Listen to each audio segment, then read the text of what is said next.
Christian McCaffrey was surprisingly inactive for the San Francisco 49ers' first game of the season, and some information Kyle Shanahan shared about the running back's injury did not sound overly encouraging. McCaffrey did not play in the 49ers' 32-19 win over the New York Jets on Monday night.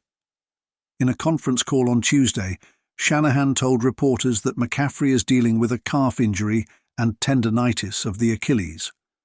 Though Shanahan claimed McCaffrey would have been able to suit up if it were a playoff game, the comments raised some concerns. It's not just the calf, it's the Achilles, and the Achilles is tendinitis, and that stuff comes and goes. And when it is acting up, it's something you've got to be very careful about, Shanahan said via Michael David Smith of Pro Football Talk. Christian is very diligent about that stuff.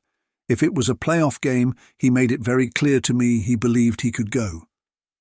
But when you hear that type of stuff, and it's not a playoff game, and it's week 1, especially when you're dealing with the lower extremities like that.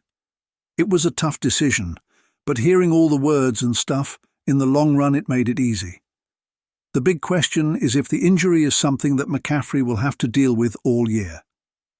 Shanahan admitted that the issue is similar to the one that landed McCaffrey on the injury report prior to a playoff game against the Green Bay Packers in January, though the All-Pro was able to play.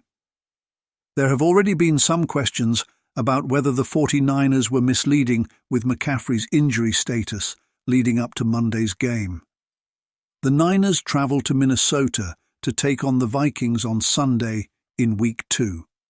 McCaffrey's status for that game is very much in question. Subscribe to the channel for more interesting videos. See you soon.